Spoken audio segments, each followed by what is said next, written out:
I'm Joey. I'm Carlene, And I'm Pete. and this is Triple the Nonsense. Woohoo! Welcome back. Another episode. Another episode. The How you guys last feeling? survival episode. The Good. last one. We survived. We've survived. We I'm did. excited. As much as I've loved these episodes, I'm ready for more joy in my life. So, I am excited that this is the last episode of the three. And I'm excited to see what you've cooked up for us, Carlene. Yeah. Yes. So as Joey had said, this is the last episode of the survival arc. We went back and talked about the 2020 quarantine. We kind of talked about, how, trauma has affected us in some capacity. Today's episode, we are kind of going on the topic of mental health. I am kind of an advocate for, mental health, especially with, the population that I work with in the classroom. And so I take mental health kind of seriously. And I know that mental health kind of is different in many ways. So I'm going to kind of open this up to a discussion because the way I perceive mental health might be very different than Pete and Joey. So with that said, fellas, I don't care who goes first, but if you guys could depict or talk about, what mental health means to you, like how you deal with mental health, and kind of if you have a mental health story that you guys are willing to kind of talk about. We'll start with that.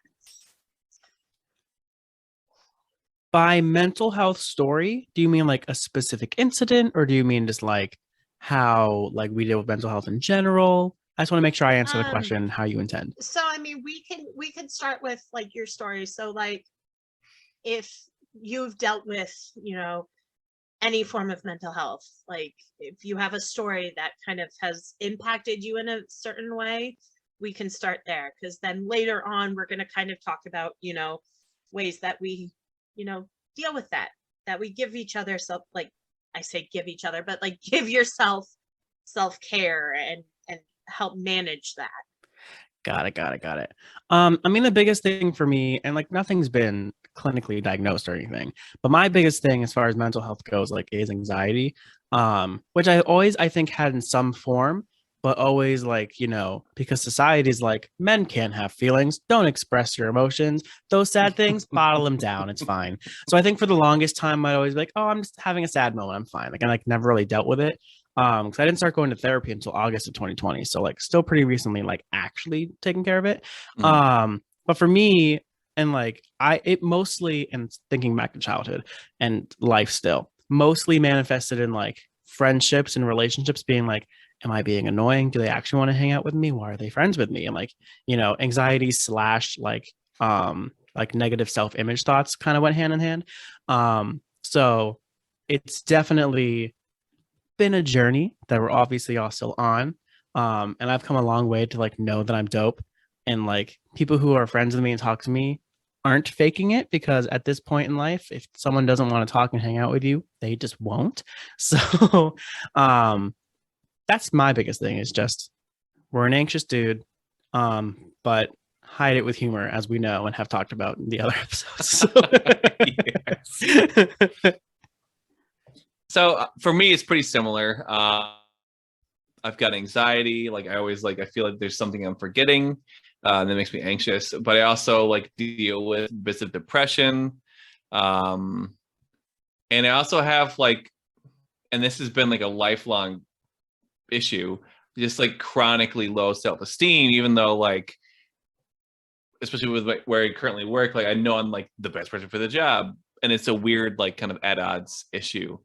But self-esteem issues are probably the biggest thing that plagues me consistently, mixed in with bouts of depression and anxiety.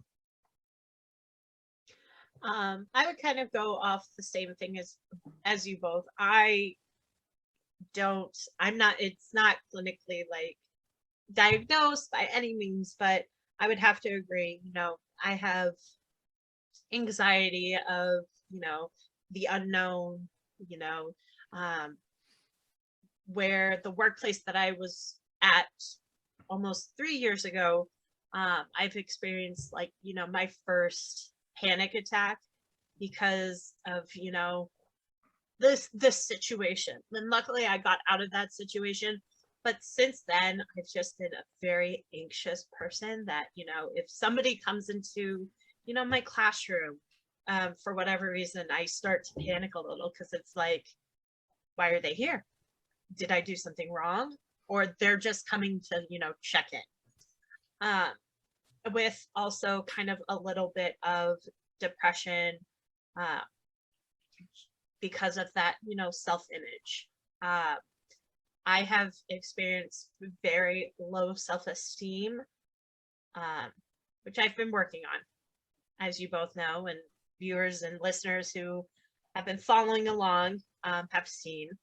But it's been a real tough journey for me trying to, manage, those depressive thoughts or those, self-image, self-esteem, thoughts, because it's always been there. And it's just been, something that has been very hard to overcome. For me personally, and I mean, I can only talk for myself, but it's just been a journey. Mm-hmm. And I don't know how I've made it thus far, but progress is happening, which I'm very, very proud of myself for. Yeah, we love And we're proud of you progress. too. 100%. And kind of going off one thing you said about like anxiety at work and stuff, that like flashed an image so specifically for me. Like when you were a student in school, if you were ever called to the principal, if there was like a principal call or something, like you were so stressed, like what do they do? Kind of like exactly like you were saying. I've been working in my school for 6 years. I have a very good relationship with our current acting principal. Like, I can feel comfortable like calling or texting instead of like sending an email if I need something right away, and vice versa. Mhm. But even then, if I like see a call from her, see an email, I go, "What do I do? Am I okay?" Like it's like we're colleagues, like we're like on a similar level. But yeah, there's always that anxiety piece of like, "Oh my gosh, why are they reaching out to me?" Like same thing. So we love anxiety, he says sarcastically. Well, and it's that fear of, they're great, and it doesn't even necessarily have to be in a workplace, but like a friendship group.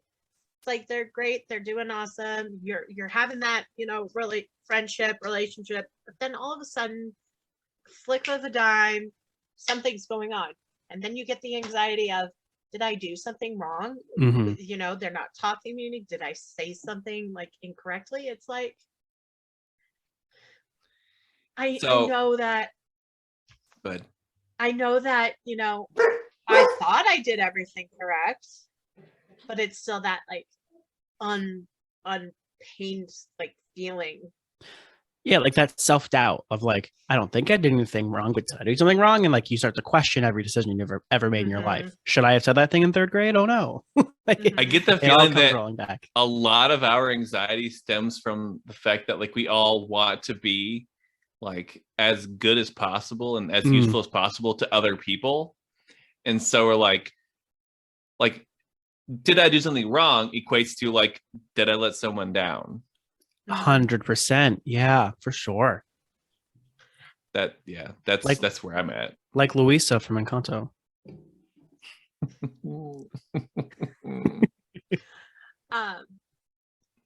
But kind of going into next, this whole kind of, pandemic years, I say plural because we're still in a pandemic. Ow. My heart. Emotional damage. You poked my heart. Let me mend your heart. The big talk is, self-care, taking care of your mental health. I'm gonna open now to like, what do you guys do to give yourself self-care or help with your mental health? Now, I know in a previous episode, you guys talked about, therapy.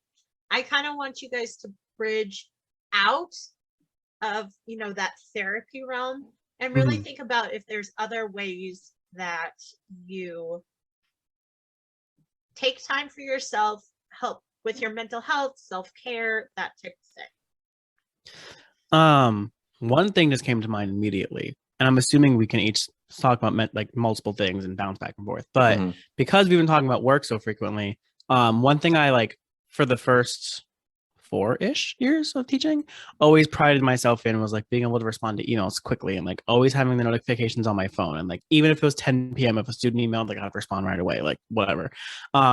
And like I wasn't realizing that like that constantly like almost needing to be on mode for work was like also causing extra stress and anxiety, because it's like, when did I stop working? Even though my first 3 years of teaching were at halftime and like now still 4/5, like I felt like I was just working all the time always and never had time for like life or actual self-care or anything.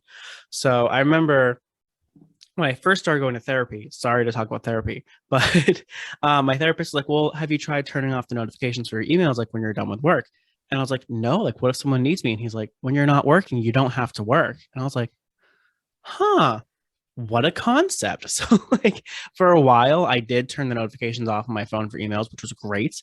And like I noticed it like immediately, like, oh, I feel less stressed. I can like clean my apartment, I can like hang on my dog and not to do work. This is fun. And I've since turned them back on, but I've gotten better at being like, oh, if it's like past like 4 or 5 or something, if I see the notification, I'll just like swipe it away and I'll say, I'll look at that tomorrow. So I've tried to get a lot better of like trying to prioritize work while I'm at work. And obviously we're teachers, we know that we have to do some planning and stuff outside of school, of course. But like, after a certain amount of time, like you don't have to always be on, like you don't always have to be like there right away. Which was hard for me at first because I don't like to let people down. I want to like make sure I'm doing the best I like can, but I can't be the best that I can be unless I'm taking care of me. Put that on a shirt. So Holly. Holly. So that's the first thing that came to mind for me. And I mean, someone else can go next, so I'm not just hogging all the time. But I mean, I have to agree with you, Joey, on part of that aspect, because my second year of teaching had a new principal. It was a horrific experience for me. Mm. My first year, I had a great work-life balance, but then the second year, it became a lot more stressful for me, to the point where I was staying until like 6 p.m. getting stuff done, going home, having dinner, sleep, went to sleep, get up, do it all over again. Right. So I learned after that year to not have work email on my phone, to, if it's after 4:30 or 4:30, you have our district has a policy. You respond to emails 24 hours. You can respond to emails up to 24 hours after it's sent. Oh, okay. Mm-hmm. And just, what's really helped me, and I'm starting to be back into that, is if I set an alarm for like 4 o'clock, my alarm goes off. Whatever work I don't get done is there. It'll always be there when you come back in the morning. Mm-hmm. So I've learned to like drop it. I also have a coworker that is, we're friends, and she helps me, get out of the class when That's we're good. not at a meeting. That's really or healthy. something Yeah, else. yeah. Having a friend to hold you accountable is huge. Mhm. Which is another way of self-care. So, as far as work related, that's exactly kind of what I do. Yeah. For me, I like my big boundary got set at the beginning of quarantine, because like we were doing like online teaching, but we were allowed to go into the building if we wanted to. Mm-hmm. And I was like, I'm gonna go into the building. Like almost nobody else did, so I was like, I basically had an entire school building to myself, which was kind of cool because I was like, I have so much space. But I knew like my philosophy was like, when I'm in the building, I'm doing work stuff and I'm doing it to the best of my ability and I'm focused like a cheetah. But once I leave that building, I'm done answering questions. I'm done with school. It's all about me. I can take care of myself. the moment I leave that school building. And we're back in person now, but I still keep that boundary. Like when I'm in the building, I'm all about the kids, teaching, school. That's what I'm there for. Right. But the second I leave that property, like that boundary's there. And that's been like an extraordinarily liberating boundary to have, because like I can actually like set time aside, like take care of myself, and I'll get emails. I'll see the notifications and be like, that's a tomorrow problem. Right. Mm-hmm. And like that's been a really effective way for me to maintain like a relatively healthy work-life balance. Like I've got my second job, which is still teaching, but like it's a different capacity. But even then, like I told my college students, like I'm not going to answer your emails before 3:00 because I'm teaching high school. Right. And they're like, cool. It's like you set those boundaries, you establish them, you enforce them, and then you also live up to them. Like if a student emails me at noon from the college, I'm not gonna. I'll see it probably during lunch, because like, that's a cute sound. But I'm not gonna respond, because like if I start responding, then like I'm not respecting my own boundary, right, to the fullest degree. And I found that to actually be a really effective way to like maintain my boundaries. And I think a big part of mental health and like, and that whole aspect of life is about like setting boundaries and maintaining those boundaries. And as long as you communicate them clearly with people, I've never had someone be like, I don't like your boundary. Because like your boundaries, realistically, like for people like us, we're going to set our boundaries like too close anyways. So like our boundaries really should be a little bit further. Right. But if you communicate your boundaries with people, they tend to respect it. And if they don't, then like that's going to be their problem, not yours, because you're going to enforce your boundary. Right. And it's also a good it's good role modeling, and like, showing other people like, hey, it's okay to have these boundaries. I'm not being lazy. I'm not shirking my responsibilities, but like you need to have set boundaries for things.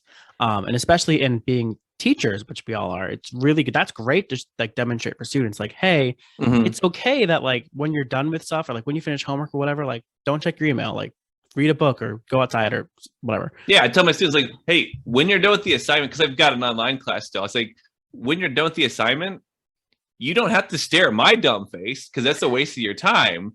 Go do something that makes you happy. Right. Because like being in, like if you're done, like be done for you, go have fun. You earned it. Well, and I think that for some people, I say some because, it's hard. I don't know if it's hard or what the deal is, but it's very difficult to set boundaries for some people. That's true. Yeah. And it took me like a long, like I'm 6 years older than you, Carlene. I wasn't good at boundaries. Tell my age. I didn't tell my age. And you're 9 years older than me. I know, you're a child. But I mean, it took me like until my mid-30s and several years of therapy to be able to do that. Like nobody ever taught me about boundaries. Ever. Like we're never taught about it. And that makes life difficult. Yeah. And I mean, especially just with the society that we live in, also, again, being educators, it's always like, you need to have high expectations. You need to like set goals for yourself and like reach those things, which yes, again, I'm not saying those aren't important. They're important, but it's good to have the boundaries and not only focus on those things, because you'll drive yourself mad. We don't want that. Yeah, no, I'd agree.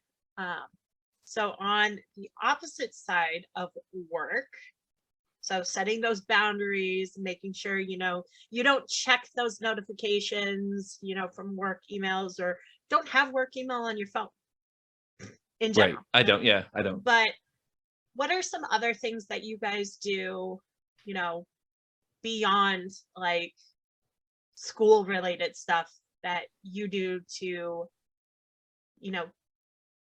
keep, I don't want to say keep in check your mental health, but like that helps your mental health or gives you some form of self-care? Because I feel like a lot of people nowadays are not doing that for themselves. Right. And they need to, because you need to be the number one person you need to take care of.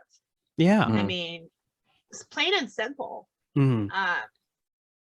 And I think for a lot of, the younger kids nowadays, they're like, well, I have to, worry about mom and dad and younger siblings. I'm like, yeah, you do. However, you also need to take care of yourself. But you're Yeah, number one. mental. Yeah. I'm gonna go first. You go 'cause for yeah. I got the science behind this. Mental rest is a physiological necessity. Like if you don't have that, your brain's not going to function properly. So like prioritizing your own mental health and your own mental well-being is going to make you be better at all the things that you want to do and better at the things that you don't want to do, but you have to do them because like work and stuff. So if you don't allow your like mental state to rest, like if you're always like running on adrenaline and your cortisol is high, like you're going to do damage to your body and to your brain. So like mental health and maintaining it isn't some like new wave hippy dippy thing to do. Like it's a physiological necessity. If you don't do that, you're hurting you're physically hurting yourself and you're not going to be able to function in any capacity properly. Yeah. And that's, I mean, I wasn't going to say it scientifically, but that's more or less what I was going to say. Like, it's why when on airplanes, they tell you before you put the oxygen mask on someone else, on yourself first. Like, if you don't take care of yourself mentally first and anything, you're not going to be able to help anyone else. Yeah. Like, if you're not okay here, how do you expect to like be that support for multiple people, whether it's family or friends or like a romantic relationship? Like you need to take care of yourself mentally first and foremost, Right. for those other things to happen. So, Joey, I'm going to put you on the spot. Great. What do you do for your own self-care, mental health? One thing that well, I got a dog because this stems into it. One thing that I noticed like really, really helped me mentally. And because it's been so cold in winter and everything, I haven't been able to. But like when I would take him for walks, I wouldn't just walk around. I'd also like plug in a podcast and like walk around town and like listen to a podcast and just enjoy like being out. I was gonna say nature. I walk around our town, but like and just enjoy being outside and everything. Which like I've missed recently because I have a 20-pound short hair tiny dog. He wants to go outside for 5 minutes at a time and not do anything else, especially because it's been so cold here recently. Like days it's -10, I'm not walking him. But like I'm excited for the weather to warm up again so I can start doing that stuff because like that's huge. Like even just like 30 minutes of walking outside, the fresh air and everything. Like I always find I'm in a better mood afterwards and I'm able to be more productive and like do stuff. But I'm not able to do that like in the current weeks that it has been a frigid tundra here in Maine. I always find when I get like stressed or anxious about life or anything, like avoiding social media for a while is huge. And I don't count Snapchat because that's talking to friends and that's support and good. But like if there's anything, I'm like, okay, let's like put the phone away or just like let's not open TikTok, let's not open Facebook or Instagram. Like my usual go-to is play video games or like play with my dog. I'm starting to get back into reading again, which I'm jazzed about. So it's like I'm trying to like get back into things that I know are good for my mental health because I used to read all the time in high school and like I think I was a happier person then, or I'm just remembering it wrong. Who knows? So like I think doing anything that's like I was gonna say unplugged, but video games is plugged. But like doing something not social media related and like not like having to put on a front for the world or anything is good to just kind of like step away from that sometimes. Yeah, I'd agree. So long story short, walk my dog, read books, play video games, laugh. Pete. All right. So I kind of like take a fill your cup approach. Like what kind of things do you need to do to fill your cup so you can like help other people fill your cup or fill their cup? And I have a healthy dose of escapism. Love watching sci-fi fantasy shows and movies. Love the really bad ones. Also relatively recently over the summer got back into reading. And it's fun to like be reading the same book as other people so you can like talk about things even if you're ahead of them because like you listen to audiobooks and they read the actual book, so you're kind of cheating, but it's okay. So I do enjoy like just like letting my mind go to like some fantasy world that doesn't actually exist, but like it just like it takes up all of your imagination, so you can't use all of any imagination worrying about things that aren't actually happening. Because a quote that I do love is like, worrying is a waste of imagination. So I'd rather use it on like monsters and dragons and stuff. It's way more better that way. That are in space in the future, so they can't affect you. Fair. I also enjoy working out when it's warm outside. I'm still not going to gyms yet because like I don't trust them to clean it properly. And then I also like I've got like my very close friends who I do talk about everything with, who I know like if I'm being over dramatic, like my friend who lives close to me will call me out, and she'll be like, okay, that was sad, but that wasn't really that big of a deal. And so she'll call me out on it. And that's really helpful. So like having good friends that will be supportive when you need support, but also will be like, this is one of those times, like you don't need to make it a big deal. Like you're making a mountain out of a molehill. And that's also really helpful. And then I also like, one of the things that makes me feel good is helping people. So it's important that I take care of myself so that I'm able to help people and make myself further have higher value for myself. Right. Because I got to be helpful. Otherwise I'm a waste. And also like dark humor, because that's who I am as a person. I should have mentioned that too. Yeah, of course. Dark humor. I beat you to that. I was waiting for you to say that and you didn't. And I was like, oh, I get to do this one. You're welcome. Thanks. You're a team player, and I will say I did forget one I thought of as you were speaking. Go for it. If you're not done, if you are done, I think I'm done, but I might remember stuff. Okay, that's fair. I teach band, which stems from a love of playing and performing music and everything, which I've talked about in the past. Like was hard with everything when performing was not an option. So back in October, I think it was, I safely rejoined a community band, which has grown since then and whatever. So like once a week, I'm back to playing saxophone again, like being in a group and like being able to make music and perform again.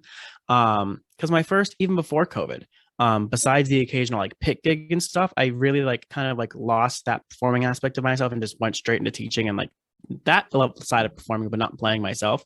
So being able to be back in a group again, and especially because this group is like as close to a professional concert band in like the state of Maine through a university that you can get, like we're playing high level caliber music. Like I'm playing soprano and alto saxophone right now and stuff. So it's like having that part of my life back, the actually like playing and performing has been huge. Because I love that. Like I knew I missed it, but like when it started back up when we had our first concert in December, I was like, oh, this is why I do what I do. I love this so much. So that's a huge one for me, is like getting involved back in playing and performing music again has been really great.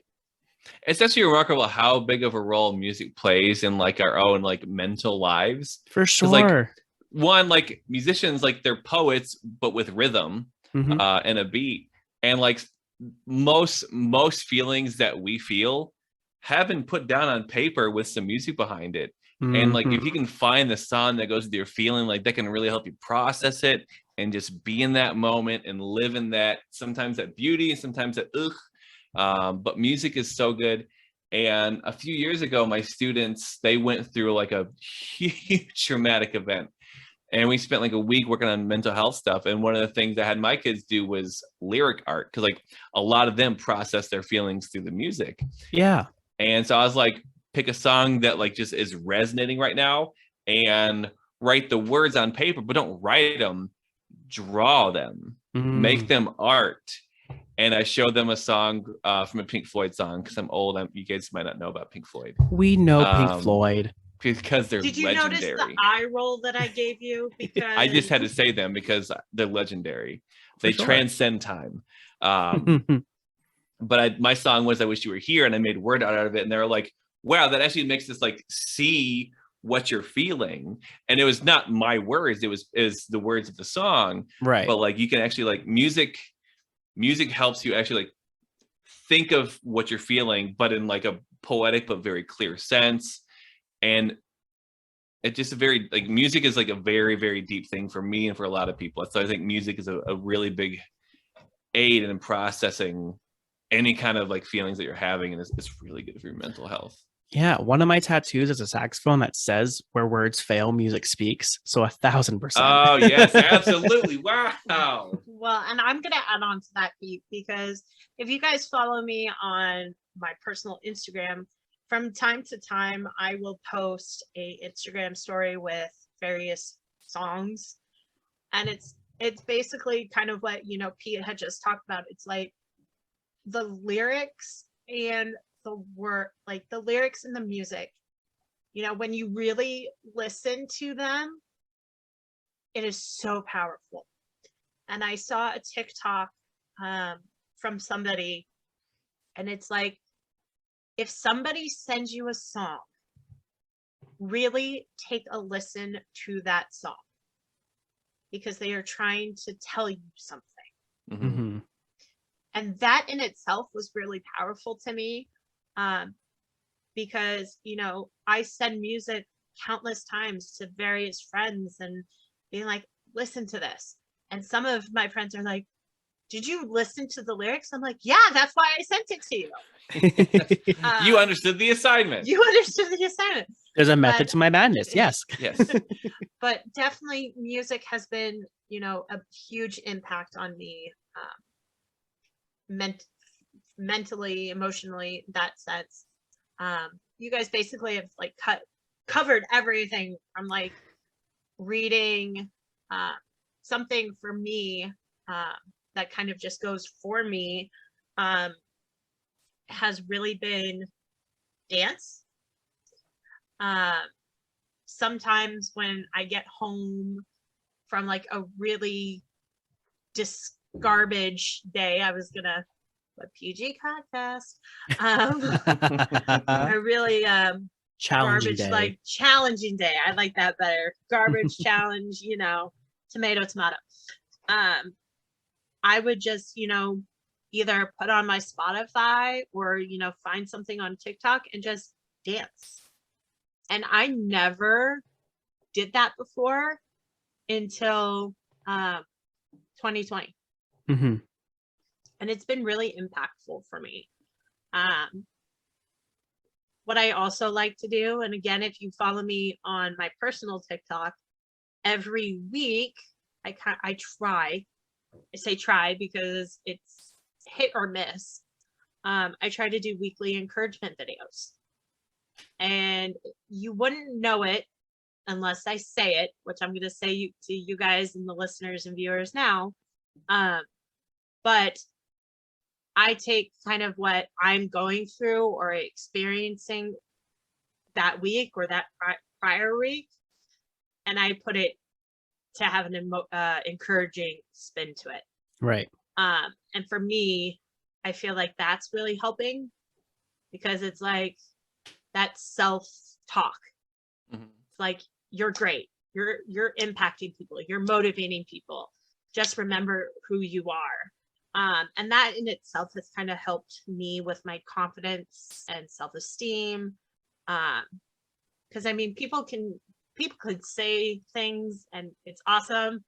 And, you know, depending on who the people are, you know, they mean it. But then there are some people in that like will say it and I'm like thinking, do they really mean it? So, right. And I think your affirmation videos also, like, they, and you might not even realize this, you're subconsciously building in your own community, because like you're making the video to help other people who are going through the same thing as you. So you're already making that community like, hey, I'm not the only one going through this, and neither are you, because I'm going through this. So you're building that community. You might not have realized that or not. But that's an important part of like mental health, is like, I'm not alone, because you're not alone. Like you're never going to be alone. And so like those videos, like you're building your own community that you need and deserve. And that like mutual support and empathy with like, you know, shared experiences with a lot of people, huge. And I mean, I would never say it on like a platform, because I feel, you know, that's too personal at that point to like say, yeah, this is, you know, what I've gone through and this is why I do it. Right. But, you know, the amount of people, and I think I've talked about this in a previous episode, the amount of people that have, you know, reached out to me and said, you know, you're amazing, and, you know, this impacted me a lot, speaks volumes and speaks why I continue to do it. and try to even do it even on my hardest days, if Right. anything. Mhm. So Queen of the people. Queen of the people. So speaking of TikTok, Queens. speaking of TikTok, Queens New York or Queen the band? Queen the Carlene. Queen the Carlene. Obviously. It's the only answer. Yeah. That would be. We love Queen the incorrect. band, but like Queen the That Carlene's would like be it's like incorrect. Queen the band and then Queen the Carlene's like right above it. But we love Queen the band. Both iconic. Yeah. Well, Legends. I'm also Mm. going to be a little sappy because we are finishing up our survival arc.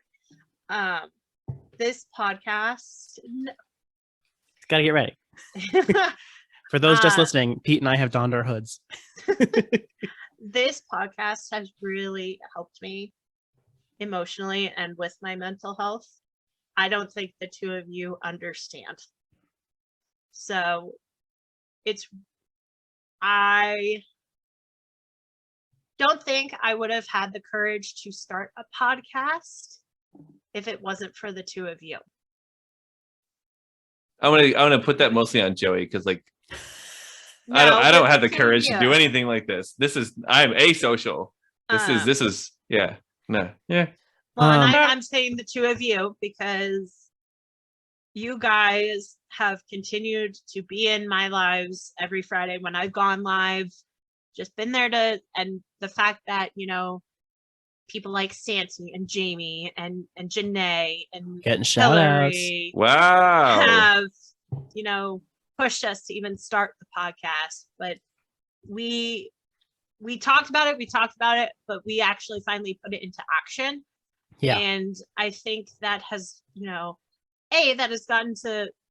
has led me to get to know you guys even more, but has really given me a chance to break away from reality. Yeah. And I But also can't face reality because like we're also like always hitting you with compliments every single day. So like you're escaping reality a little bit, but also like you get to see the beauty of your actual reality. So let's not forget that. Right. I have two things to say. One, I so agree. And I know a lot of the times in like some behind the scenes things, I'll be like, guys, we have to post more. We need to get more traction. Like we're not getting views. But like at the end of the day, literally no one could watch these. But like the process of like filming them and getting to spend all this extra time with the two of you, like I thought of this like because we like to shoot more than one episode at a time. In between like episodes we shot, Spoilers. I was Don't taking tell my them things like oh that. whatever. When I was taking We my dog changed clothes though. when I was taking my dog outside, I was like, I'm just so happy. Like that was like a good hour and a half of my life that I just like felt joy. And like it's I just know. so great. And I love Ah. everything about it. And that's the serious thing for number one. Number two, the instance I did this, and Pete, you're not gonna get it because you haven't seen the movie yet. But like it reminded me of that scene in Mean Girls when Damien sneaks into like the all girls assembly thing, and he's like, "You don't even go here." And if you're not watching, I have seen that scene because that was part of my Okay. Teacher Olympics thing. Got it. So those of you who are just listening and not watching, I have a blue hoodie on with the hood up, which is like almost the same blue as Damien in the movie, and I just donned sunglasses. So I like really am feeling it. And I know we're like this is a serious episode, but I just had that thought and I had to share. And I'll go back to normal now. Also, there is a 0% chance that we're gonna have a serious episode where a joke wasn't made. Listen, this Very is how we deal with trauma through Right. humor. So Yeah. absolutely. And that wasn't even dark humor, so I'm proud of us. I'm proud of you. It's not always dark. Personal growth. We love that. But no, I definitely think, starting this podcast, and like Joey said, it's like we could have, zero listeners, 0 views. We haven't, but like even if we did, the fact that we are going through this process together, I think is really amazing. It's fun and it's healthy. Yeah, it's huge. But no, I don't think I would do this podcast with anybody else than the two of you. And I'm really excited to see where this goes and, the fun things that, come of it. So, Yeah. Because not only is it good for our mental health, because it is, we also keep getting better and better at it every time. So Yeah. like stoked for that. so When we started out, I didn't even have headphones. That's And true. now is look. this true? Bing. Better and Personal better. growth. Personal growth. I had them. I just didn't have the cable. I had the cable. I just couldn't find it. That's fair. I just ruined everything. Nothing was ruined. Just What took was me longer to ruined? edit. It's fine.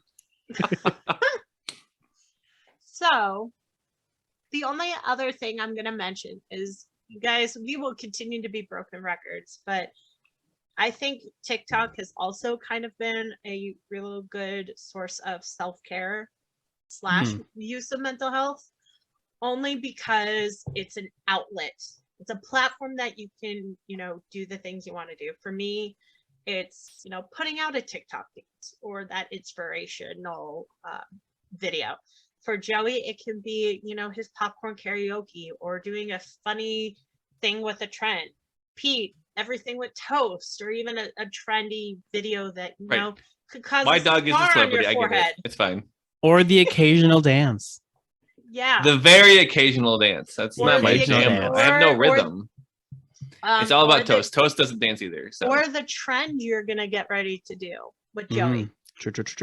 Check it yeah. out on the podcast TikTok, Triple Nonsense Podcast. Link below. But I think we can honestly say that has also been a platform that, and I mean, there is, as any platform, there's that negativity, but I feel like we've all found our little niche that we use to, And for me, like self-care. personally, like I feel like I've never been like social media guy. I'm like a little bit asocial because like I'm a nerd. I like nature and people are annoying sometimes. But like I would have never in my entire life, like 2 years ago, I would have been like, oh yeah, there will be a video of me doing some kind of dance move ever.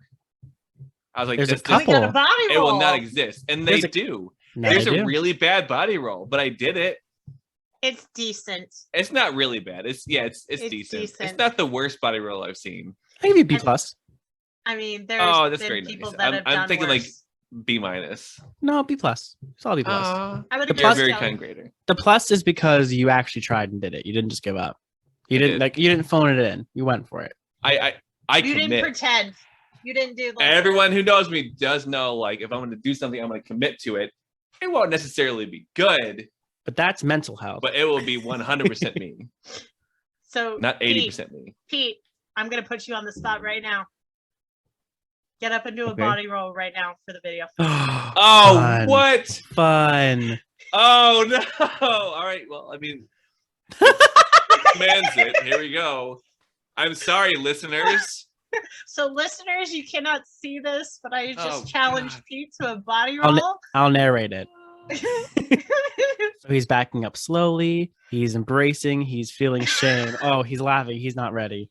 Oh, he did. Oh, that's something. That was something. It kind of looked like a seal trying to bounce a ball on their nose. That's the imagery I got, but that's fine. I And he's legit back. kind of hurt my back a little bit, like on the right side here. Pete, I It's a little I- pinch. can't wait for you to hear this because for the audio only listeners, I was like, I'm gonna narrate. So I narrated your body roll. the whole time. So I can't wait for you to hear this later because it's great. Oh, that'll be a fun surprise. And viewers, you get the pleasure of seeing that. You got You're both. welcome. Woohoo. Pleasure. So for the month of February, we are talking about Black History Month, Black Lives Matter, with some fun facts. And I've actually also found a really cool organization as well that I'd like to talk about. But Pete, I do believe, has the fun fact for this Yes. episode. So the fun fact, and I'm going to bring it to science because like that's who I am as a person. We Deep love down, there is a wonderful Black woman named Mae Jemison who was an astronaut and actually went out into outer space, and then later had a role on Star Trek. And so not only like was she a brilliant astronaut, like you have to be smart and just a physical specimen to be able to go into space, she also had the chops to go be an actress, and like a major show.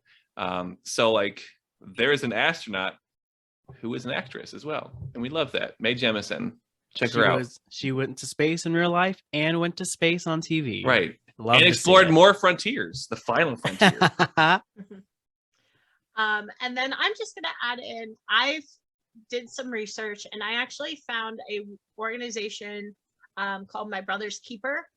And that organization alliance actually was created by former President Barack Obama back in February of 2014. And I kind of, when I was looking at it, kind of loved, reading about their vision and mission. And so I'm actually going to look at the screen and just read their vision. It says their vision is to make this a reality for all of the nation's boys and young men of color, each and every one of them who is critical to the collective success. By realizing this vision, we are creating a brighter, more promising future, not just for boys and young men of color, but for the country. And I think that really speaks volumes to kind of, what this month is about and beyond. So I will actually be putting My Brother's Keeper website in the description of the unedited video, along with some other charities you can donate to as well. So, but this actually ends our 3-arc on survival. We survived. We did it. We survived. We did it. We're still here. We're all intact. Are we?